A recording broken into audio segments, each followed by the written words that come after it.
Também que está em casa, participando deste culto de forma online, se puder também abrir a sua Bíblia e acompanhar para que o Senhor fale ao seu coração.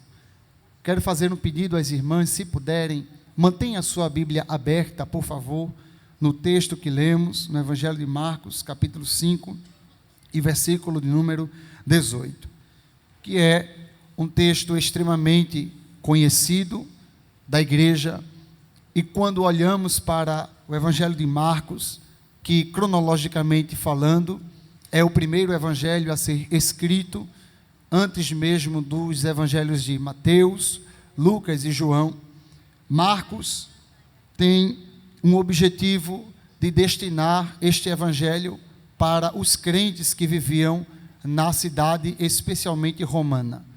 E como os cristãos estavam passando por uma perseguição ferrenha, feita pelo imperador Nero, Marcos mostra a figura de Jesus como servo sofredor. Além disso, no capítulo 5 que lemos, trata do encontro de Jesus com o endemoniado de Gadara. E eu queria trazer aqui algumas lições sobre este capítulo 5, principalmente falando sobre a autoridade de Jesus sobre os demônios. E quando olhamos para os encontros que Jesus tem com as pessoas nas Escrituras, todo o encontro de Jesus causa um impacto muito grande na vida da pessoa que é visitada por Cristo. E este encontro causa uma mudança verdadeira. Todas as pessoas que tiveram um encontro com Jesus nunca mais foram as mesmas. Então, se você olhar na Bíblia Sagrada, várias pessoas que foram encontrar Jesus ou que foram encontradas por Jesus sempre mudaram de vida. Por exemplo, Nicodemos, no capítulo 3 de João, foi ao encontro de Jesus pela noite, aprender com Jesus. Capítulo 8 de João, as pessoas pegaram aquela mulher apanhada em adultério e jogaram aquela mulher aos pés de Jesus. Jesus mudou a vida da mulher adúltera. Até mesmo o Zaqueu, publicano rico, no capítulo 19 de Lucas, foi procurar Jesus por conta da sua curiosidade, mas Jesus, passando debaixo de uma figueira, já sabia que ele estava escondido e disse: Zaqueu, desce depressa. Porém, os encontros de Jesus com os homens têm algumas características que a gente precisa salientar, que todas as pessoas que vão até Jesus sempre vão buscando algum socorro, mas existem algumas barreiras que impedem algumas pessoas de irem até Jesus, sejam elas barreiras religiosas, como foi no caso de Nicodemos, seja ela barreira territorial, como foi no caso da mulher Ciro-fenícia, ou até mesmo barreiras de proporção físicas, pessoas que têm doenças terminais, como aquela mulher do fluxo de sangue. Mas, independentemente do tipo de barreira que existia para aquelas pessoas, Jesus sempre mudava o quadro daquelas pessoas. Porém, para as pessoas que aparentemente vão até Jesus, procurar Jesus, sempre são elas que acabam sendo achadas. Mesmo que alguém diga assim: eu vou para a igreja, vou para o culto, irei ouvir a palavra, mesmo que ela casualmente vá até Jesus, mas no final é essa pessoa que acaba sendo encontrada. Porque o apóstolo João diz: nós o amamos porque ele nos amou primeiro. Não escolhemos nós a ele, mas ele primeiro nos escolheu, nos nomeou e nos deu um nome. Então perceba que o endemoniado de Gadara, ele tinha uma grande barreira que o impedia de ir procurar Jesus, como fizeram outras pessoas. Então, diante desta barreira, a Bíblia diz que Jesus toma uma atitude e diz aos discípulos: entrem no barco, vamos até a outra margem. E aqui se fala do estado daquele homem deplorável. Vivia na cidade de Decápolis. Decápolis, que era uma cidade constituída por outras 10 cidades, e a palavra Deca vem de 10, da mesma maneira que Hexa vem de 6, Hepta vem de 7. Então, Decápolis era uma junção de 10 cidades, porém era uma cidade gentílica. Jesus vai para lá, e a Bíblia diz que aquele homem estava possesso por uma legião de demônios. Se um demônio só, quando se aloja dentro de uma pessoa, causa um estrago muito grande, imagina uma legião de 3 a 6 mil demônios alojado dentro da alma daquele homem. E o texto diz que o diabo, na sua obra maligna, fez com que aquele homem ficasse em um estado selvagem, a ponto de se parecer com um animal. Andava sujo, andava com um mau odor, a ponto das pessoas precisarem intervir socialmente, prendendo ele, mas o texto diz que nem com cadeias, nem com grilhões podiam o prender, porque a força sobrenatural dos demônios na vida daquele homem era tão grande que ele conseguia despedaçar os grilhões feitos de ferro. Aqui eu quero mostrar a vocês uma coisa interessante, é que o diabo, ele sempre tenta imitar o Senhor Jesus. Perceba que quando Eliseu passa, a mulher diz assim: eis aí um santo homem de Deus. Quando Paulo e Silas passam, uma jovem com espírito de adivinhação diz assim: eis aí 2 servos de Deus Altíssimo que pregam o evangelho. Era elogio da mesma maneira, mas era uma imitação barata do diabo. Lembra também quando Sansão, possesso pelo Espírito Santo de Deus, arrancou os portões da cidade de Gaza com a força que Deus tinha dado a ele através do Espírito Santo? Mas aqui eram os demônios que faziam aquele homem quebrar os grilhões. Era o diabo tentando imitar o que o Espírito Santo de Deus faz. Porém, o poder do diabo é limitado, mas o poder de Jesus é todo poderoso. Olha, quando se encontra o poder das luzes com o poder das trevas, Satanás nunca vai vencer Jesus em uma guerra, porque o poder de Jesus tem autoridade sobre o reino espiritual. Escute, e quando se fala sobre o poder de Jesus sobre os demônios, há aqui uma preponderância muito grande no Evangelho de Marcos, quando se trata do encontro de Jesus com pessoas endemoniadas. Se você puder abrir a sua Bíblia, em Marcos ainda, no capítulo 1, e versículo de número 25, o texto diz assim: e repreendeu Jesus, dizendo: cala-te e sai dele. Então, o espírito imundo, agitando e clamando com grande voz, saiu dele. Era Jesus mostrando que ele tem poder sobre os demônios. Capítulo 1, versículo 34, e curou muitos que se achavam enfermos de diversas enfermidades, e expulsou muitos demônios, porém não deixava falar os demônios, porque o conheciam.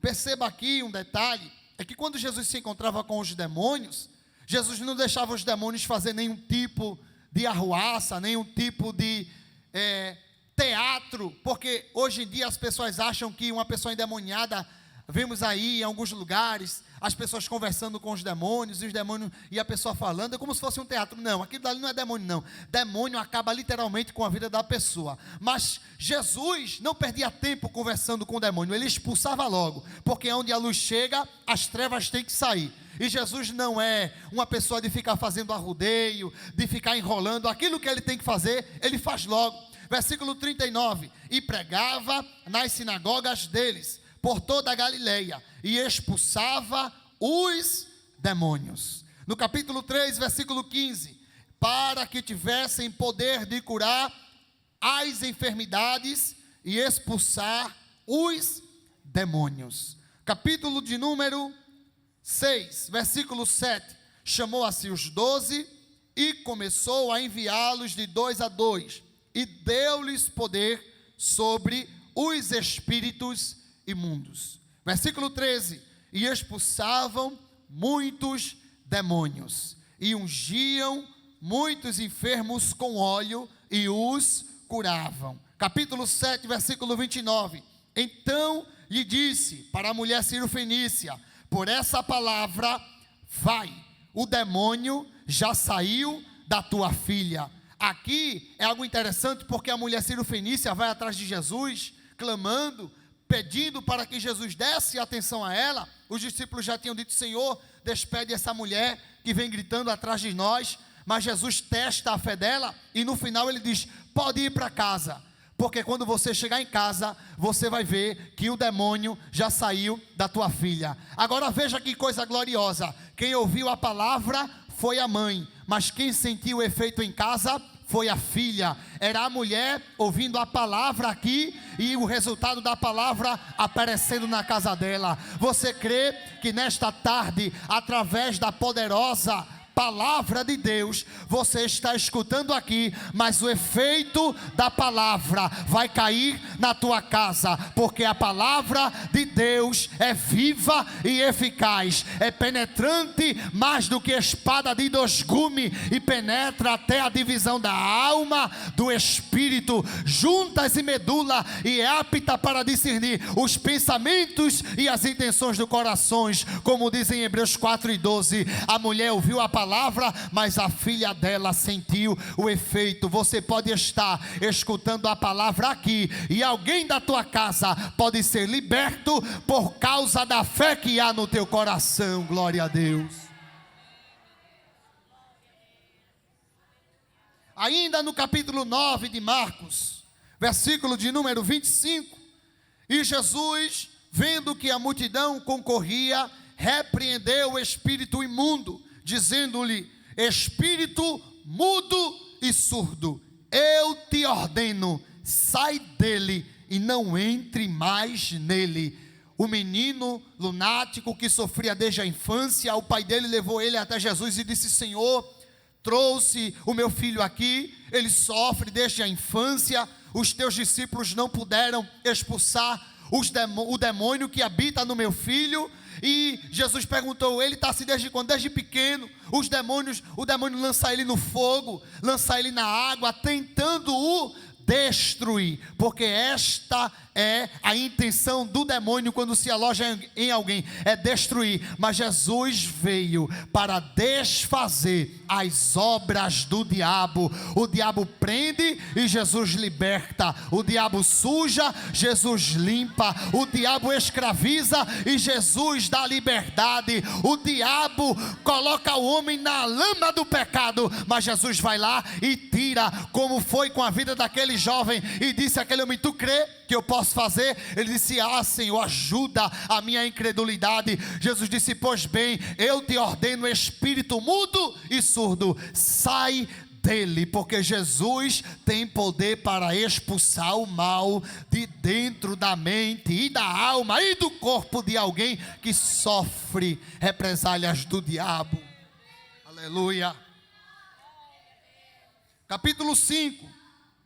Aqui, diferentemente das outras pessoas que sofriam opressões demoníacas e obras diabólicas, eu posso dizer que este encontro foi extraordinário, porque não era só um demônio dentro da alma daquele homem, dentro do corpo e da mente dele, era uma legião, milhares e milhares de demônios, escravizando. Ele vivia dentro dos túmulos, clamando de dia e de noite, se automutilando com pedras, ferindo a sua carne. Imagina aquele homem com um rosto todo cortado, os pulsos cortados, a tentativa do diabo de automutilar aquele homem. Por isso que automutilação não é de Deus. Você que se corta dentro do quarto, Deus está te dizendo: isso daí não é obra minha, mas eu liberto. Aquele homem se automutilava, irmãs. O sangue caindo, o cabelo grande, ele não sabia mais o que era tomar um banho, o que era acordar, receber um bom dia da família, o que era tomar um banho, o que era tomar um café da manhã, não sabia mais o que era um abraço. Aquele homem não sabia mais o que era viver dentro de uma comunidade, mas vivia dentro dos túmulos. Imagina a noite daquele homem, vivendo perto dos cadáveres, corpo em estado de putrefação, e ele se alimentava dentro daquele ambiente tenebroso. Glória a Deus. Clamando, gritando, feito um animal, de dia e de noite, como louco. E o texto diz que quando Jesus se encontra posteriormente, ele está em perfeito juízo. Isso significa dizer que antes ele estava com a sanidade atingida. O diabo colocou aquele homem em estado de loucura. Ele perdeu a sanidade mental. Tanto é que, se você olhar no texto, ele não fala em momento nenhum. Só quem fala são os demônios. Quando Jesus pergunta o nome, dizendo: meu nome é Legião. Mas aqui o diabo até silencia a voz daquele homem. Ele não consegue nem falar. Nem poder de comunicação ele tem. Porque o diabo veio para destruir tudo. E o mais interessante é que o diabo fazia ele viver como morto. Era como se os demônios estivessem dizendo assim: eu vou te escravizar até tu morrer. Tu vai viver perto dos túmulos dos mortos. Irmão, isso é a mais baixa humilhação para um ser humano. Viver deitando dentro de corpos.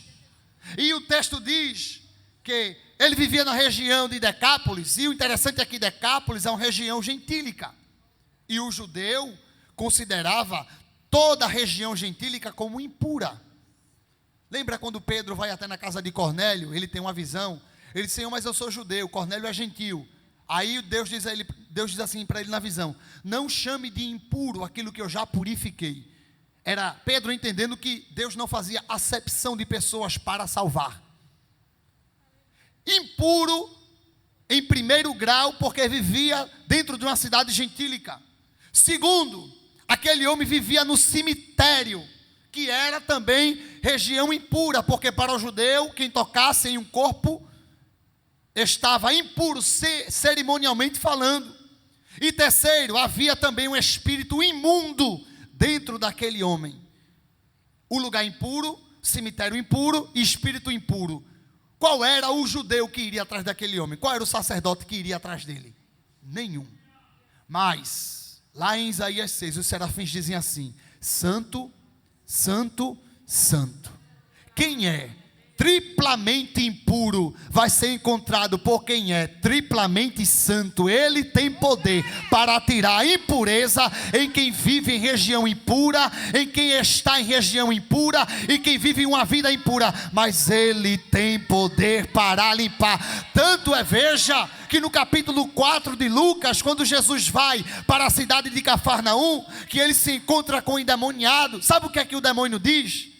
Eis que eu bem sei que tu és o Santo de Deus. Sabe por que Jesus é poderoso? Porque ele também é santo. E poder não está dissociado de santidade, porque crente que tem santidade é crente que também tem poder. Jesus tem poder porque ele é santo. Já os demônios são chamados de quê? De espírito imundo. É o santo se encontrando com o imundo. É o santo tendo poder sobre o impuro. É Jesus entrando dentro da região sombria da morte para se encontrar com quem já está aprisionado. Certamente Jesus dá um exemplo muito grande de obra missionária ali, né? Porque Jesus é o pioneiro da obra missionária. Jesus ensina como é que se faz evangelismo pessoal, evangelismo domiciliar, evangelismo coletivo, evangelismo nacional, ou até mesmo evangelismo transcultural. Jesus ensina tudo isso, porque Jesus evangelizou para uma só pessoa, Jesus evangelizou para um grupo, Jesus evangelizou para uma multidão, para uma nação, como também para pessoas de outras nacionalidades. Jesus ensina tudo isso, mas aqui ele vai em busca de uma alma. Uma alma só, do outro lado da margem do mar. Quanto vale uma alma para nós? Quanto vale uma alma para você? Sabe quanto vale uma alma para Deus? Vale muito, a ponto de Jesus derramar o seu próprio sangue. Mas se você enxergar o processo que decorre para que uma alma seja alcançada, é muito glorioso. Quando vamos lá para o livro de Josué, sacerdotes tiveram que carregar a arca no ombro, o Jordão precisou se abrir, muralhas precisaram cair, para que uma prostituta chamada Raabe pudesse ser alcançada. Quanto vale uma alma? Vale a abertura de um Jordão, vale a queda de uma muralha, vale o carregamento da arca, para que a salvação de Deus alcance uma mulher que vivia em cima das muralhas. Quanto valia uma alma para Paulo e Silas? Tiveram que apanhar, tiveram que receber açoites, tiveram que ir para a prisão subterrânea, tiveram que cantar à meia-noite e orar. Teve que ocorrer um terremoto do subterrâneo da prisão. As portas tiveram que se abrir e as cadeias caírem. E um homem, dono, com cargo de carcereiro, pular para fora, pegar uma espada e dizer: vou me matar, porque a responsabilidade vai cair sobre mim. Mas Paulo disse assim: não faça tal coisa, crê no Senhor Jesus e será salvo tu e a tua casa. Veja o processo que Paulo e Silas passam para que uma alma seja alcançada. Veja o processo para que aquele paralítico, carregado por 4 amigos, pegaram aquele homem, colocaram numa cama, abriram o telhado, quebraram o telhado. Veja, irmão, que ousadia. Quebrar um telhado para descer uma alma diante de Jesus. É porque uma alma para Jesus vale uma muralha quebrada, vale um Jordão aberto, vale um terremoto na prisão, e vale um telhado quebrado. Muitos telhados precisarão ser quebrados para que uma alma desça até os pés de Jesus, porque tem muita gente com muito formalismo, com muita coisa. Não vou me aproximar não, porque é impuro. Não vou evangelizar não, porque não serve. Serve sim, é uma alma que precisa da salvação, e ele foi atrás daquela alma.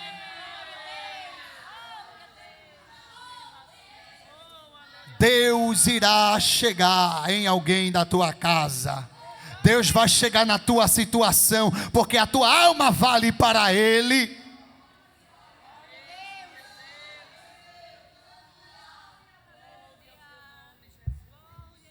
O texto diz: saindo ele do barco, logo lhe saiu ao seu encontro dos sepulcros um homem com espírito imundo. Aqui, antes de Jesus sair do barco, aconteceu aquela tempestade que a gente conhece muito bem. Mas, pelo contexto bíblico, a gente entende que essa tempestade não foi causada por Deus, mas foi uma obra maligna, porque os demônios sabiam que se Jesus chegasse em Gadara, Jesus iria libertar aquele homem. Mas os demônios tentaram impedir de Jesus chegar lá, causando uma tempestade. E o termo que Jesus usa para o vento é cala-te. O mesmo termo que ele usa para o endemoniado de Cafarnaum, cala-te. Você sabia que os demônios têm poder sobre a natureza? Tem. Quando Deus disse assim para Satanás: pode tocar na vida de Jó, tire tudo, mas não tire a vida. Como foi que os filhos de Jó morreram? Por um forte vento. E quem viu esse vento? Foi Deus? Não. Satanás, com a permissão de Deus. Satanás agitou aquele vento, querendo impedir de Jesus chegar lá. Mas você percebe que o papel de Satanás é agitar, mas o de Jesus é de acalmar. Satanás agita a tempestade, Jesus acalma a tempestade. Satanás agita o endemoniado de Gadara, Jesus vai lá e acalma o endemoniado de Gadara. Jesus vai acalmar o cenário. Jesus vai trazer bonança no cenário, porque aonde Jesus coloca o pé, a paz tem que chegar, a confusão tem que sair, o conflito tem que sair, porque Ele é príncipe da paz.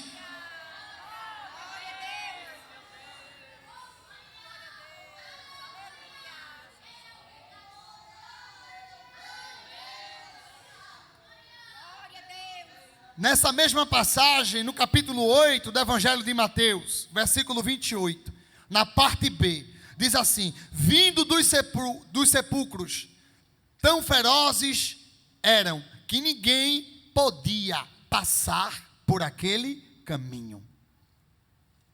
Ele obstruía o caminho para ninguém transitar ali.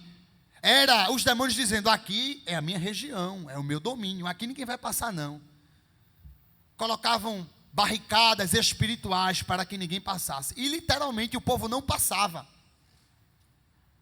Mas Jesus foi lá. Você sabia que tem demônios? Porque o reino espiritual, quando se fala da esfera maligna, tem a sua hierarquia. Hostes demoníacas, principados, potestades. E existem príncipes do diabo a serviço de Satanás. Você sabia disso? Lembra quando Daniel estava orando no capítulo 9 em diante, em que ele precisava de uma resposta de Deus, e ele estava orando 21 dias naquele propósito para que Deus respondesse a ele. Aí quem desce? Gabriel, dizendo: Daniel, desde o princípio da tua súplica saiu a ordem, tu és homem muito amado no céu. Mas aí ele explica a Daniel o motivo pelo qual a resposta não desceu rápido. Porque, Daniel, havia uma guerra nos ares, e tinha lá o príncipe da Pérsia e o príncipe da Grécia, impedindo a oração de descer. Demônios que atuavam em países. Isso é muito sério, irmão. E tinha uma guerra na esfera espiritual. Aí Deus disse assim: Miguel, vem cá, pega a espada. Abre o caminho para Gabriel descer com a resposta de Daniel. Sendo que ali naquela região tinha uma predominância demoníaca, eram os demônios dizendo assim: ninguém vai passar aqui não. Da mesma maneira que não passou a oração para Daniel, aqui a gente vai impedir de alguém chegar nesse homem. Primeiro começaram com a tempestade, mas Jesus mostra ao diabo que ele tem poder sobre a natureza e tem poder sobre o território. Veja, quando Deus disse assim a Abraão: onde pisares a planta do teu pé, a terra será tua.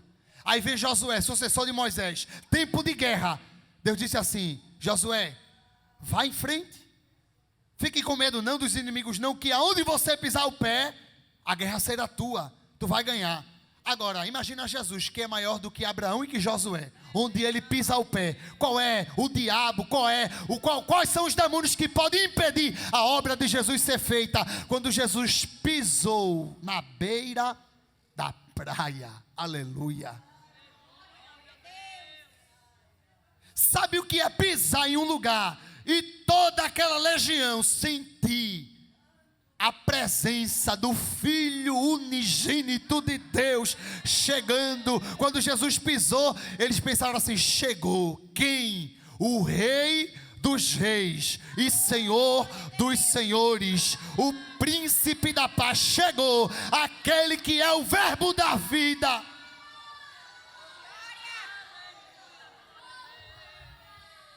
Quando Jesus pisou lá, a guerra já estava ganha. Os demônios agitam aquele homem e ele saiu do sepulcro, porque quando Jesus chega, alguém precisa sair do sepulcro da morte para se encontrar com ele. E os demônios desceram. Imaginam ele descendo aquele desfinhadeiro, tirando os matos da frente e as barricadas, descendo, olhando para Jesus. Alguém pensava assim: meu Deus, ele vai querer.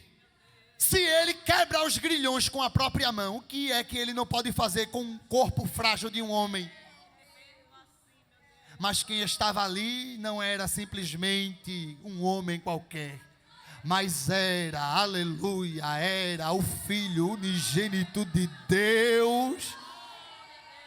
Quando Jesus chegou naquele lugar, os demônios tiveram que se render, porque está escrito na carta do apóstolo Paulo aos Filipenses capítulo 2, versículo 8 em diante: porque Deus lhe deu um nome acima de todo nome, e pelo seu nome todos os joelhos que estão no céu, na terra e debaixo da terra se dobrem, e toda língua confesse: Jesus Cristo é o Senhor.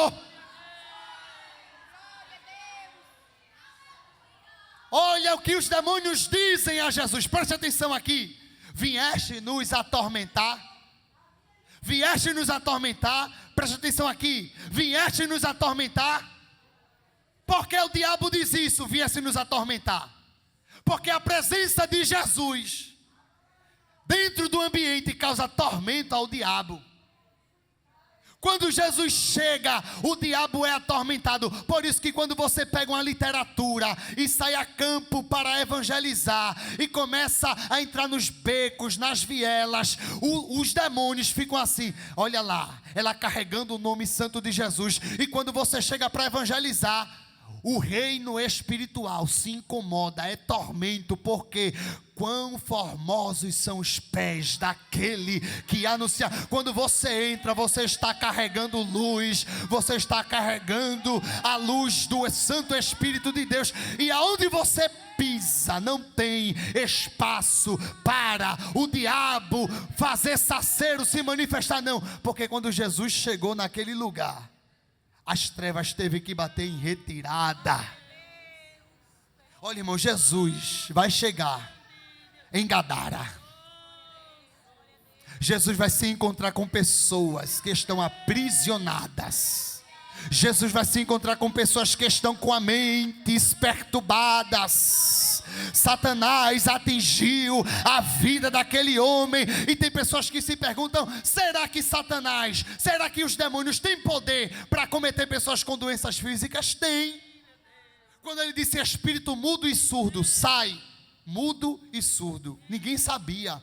O menino não conseguia falar, não conseguia ouvir, mas era espírito maligno. Jesus vai para a sinagoga. Quando ele olha, tem uma mulher encurvada há 18 anos. Irmão, que coisa séria. A irmã ia para o culto, ouvia aquele ritual da lei, mas ela vivia naquele estado encurvada.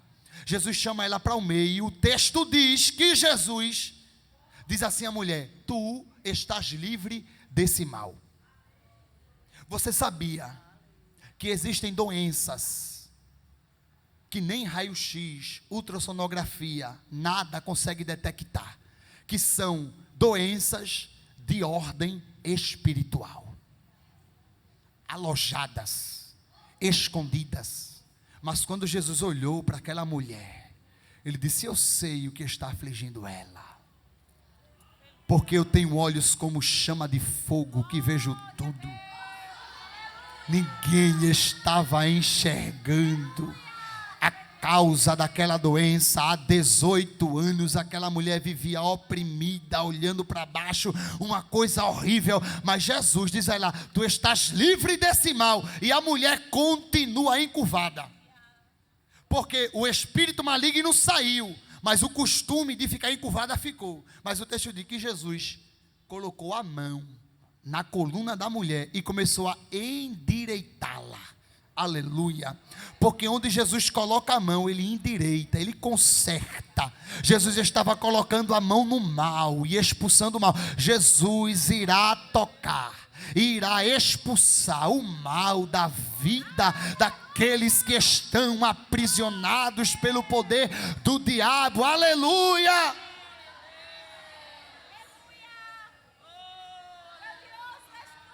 Ele tocou e o mal teve que sair, porque as mãos de Jesus eram mãos santas.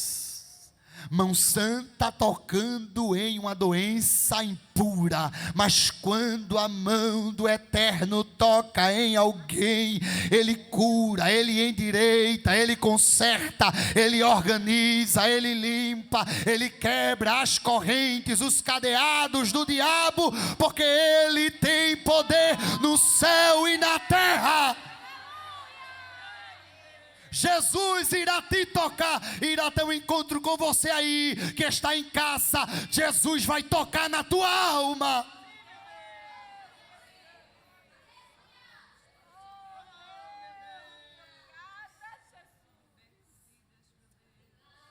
Jesus se encontra, expulsa os demônios, e o texto diz que quando Jesus expulsa os demônios se transferem para uma manada de porcos que estavam passando por ali, e os porcos se precipitam no despenhadeiro, caem, morrem, e o dono dos porcos fica sabendo e vai até aquele lugar. Aqui, irmão, é uma lição muito grande para nós, principalmente no mundo materialista que a gente vive hoje. As pessoas que amam os negócios e desprezam as almas. Sabe, aqueles homens poderiam se alegrar e dizer assim: meu Deus, que bênção, Jesus libertou esse homem, é uma alegria para nós. Mas não, os porcos importavam mais do que as almas. Lembro da síndrome de Jonas, se preocupou muito com a boboreira e esqueceu das almas dos ninivitas, a ponto de Deus perguntar: tu tem piedade de uma planta que tu não fez crescer nem alimentar? Se eu não vou ter compaixão de um povo que não sabe discernir a mão esquerda da mão direita? Porque a alma vale mais do que a boboreira, da mesma maneira que a alma vale mais do que os negócios dos porcos. Mas para grande parte deste mundo, os negócios dos porcos importam mais do que uma alma. Mas para Jesus, não. Para Jesus, não. Aí as pessoas disseram assim: sai daqui, porque tu trouxeste uma fragilidade para os nossos negócios. E o texto diz que Jesus não contende. Mas o lindo da história é que mesmo que Jesus fosse expulso daquele lugar, o rei saiu, mas deixou um embaixador. Você entendeu? Expulsaram o rei, mas ele deixou um embaixador. E quem era o embaixador? O ex-endemoniado. Porque eles não poderiam impedir o sinal de Jesus ali. E Jesus diz assim para o endemoniado, depois que o endemoniado pede. Imagina, irmão, a cena. Jesus vestiu ele, porque quando Jesus tem um encontro, ele veste. Ele estava andando nu, sujo, louco, cortado, automutilado. Mas Jesus, quando se encontra com ele, Jesus coloca ele sentado aos pés dele, como Maria ficou aos pés dele. Tirou provavelmente uma parte da sua túnica, vestiu ele, tirou a nudez, porque Jesus tira a nudez, Jesus veste, o Espírito Santo reveste, Jesus cobre a vergonha do homem, quando fez com Adão no Éden. Vem cá, Adão, tira aí essas folhas de planta, vai murchar, vai acabar, mas eu tenho roupas que vão durar para sempre. Recebe vestimenta de salvação na tua alma.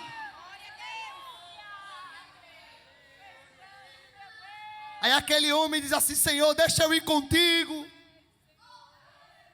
eu quero ir contigo, não quero ficar aqui não, nessa cidade incrédula, com este povo incrédulo, quero ficar aqui não, deixa eu ir contigo. É um mistério o trabalhar de Jesus. Ele olha para aquele homem e diz assim: fique. Por que, Senhor? Porque existe uma obra aqui que você precisa fazer. Vai e anuncia aos teus quão grandes coisas o Senhor te fez. Agora repita assim comigo bem forte: e como teve misericórdia de ti.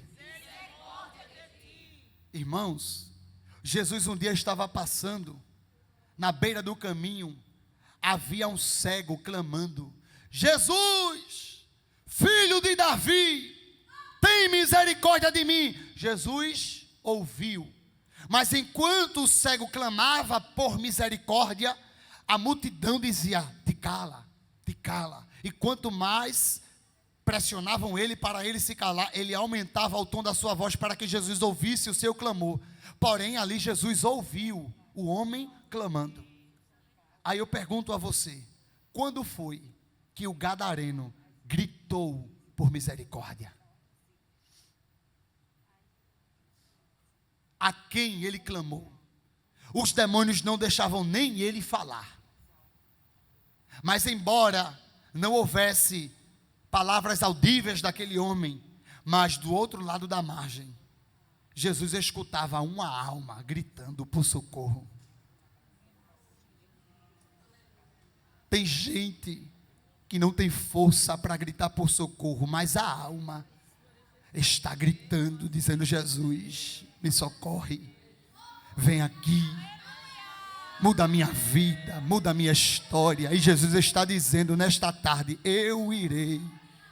Não importa os obstáculos que surjam no meio do caminho, não importa as barreiras que venham aparecer, mas as muralhas vão ter que cair, o Jordão vai ter que se abrir, a tempestade vai ter que ser acalmada, e ele vai chegar em Gadara, aonde o homem não consegue ir, e com todo respeito, aonde as políticas públicas não alcançam, o poder do evangelho, do reino de Deus, irá chegar na vida da tua parentela, do teu marido, do teu filho, da tua filha, do teu irmão. Jesus vai chegar e vai mudar as palavras, vai mudar a gíria, vai mudar o comportamento, vai mudar os negócios, vai mudar a cor do cabelo, cabelo roxo, laranja, verde, ele vai mudar, vai ser cabelo de crente, roupa de crente, terno de crente, gravata de crente, vai cantar como crente,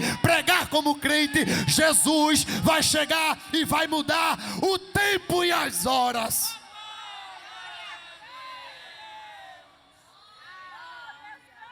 Adora Jesus nesta tarde, porque o príncipe da paz irá chegar naquele ambiente pesado, tomado por aquela nuvem negra do diabo, de Satanás. O diabo está pensando que vai vencer, que vai matar alguém nas drogas, na prostituição, no alcoolismo, mas aquele que tem a chave de Davi, que abre e ninguém fecha, que fecha e ninguém abre, o dono da obra irá chegar em Gadara, irá mudar a história de alguém. Imagina agora o gadareno andando por Decápolis, pregando. Alguém dizia: meu Deus, o que aconteceu? Tinha cabelo grande, não tomava banho, se cortava, comia carne de morto, vivia dentro do caixão, agora está pregando. Quem é esse Jesus? Quem é esse que mudou a vida dele? Imagina ele chegando em casa.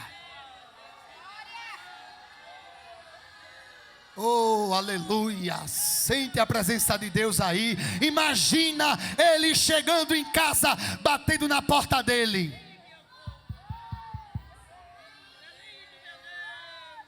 Quando a mãe abre a porta: sou eu, mãe. Meu filho, é você? Sou eu, mãe. Meu Deus, unhas limpas, cabelo cortado, está limpo, vestido. Quem foi que fez isso? Jesus. Jesus fez. Ele fez e Ele vai fazer para que o nome dEle seja glorificado, para que toda honra, toda glória, toda majestade, toda exultação seja dada ao nome de Jesus. Ele vai chegar. Ele vai chegar, Ele vai chegar, Ele vai chegar, Ele vai chegar. Sabe quanto tempo aquele homem ficou endemoniado? Muitos anos. Mas aquilo que o diabo fez em muito tempo, Jesus desfez em uma só palavra: sai. Tem gente que está sendo escravizado há muitos anos, há muito tempo. Mas Jesus está te dizendo: eu irei chegar. E com uma palavra que sairá da minha boca, eu vou quebrar o mal, eu vou quebrar as correntes. Ele vai chegar.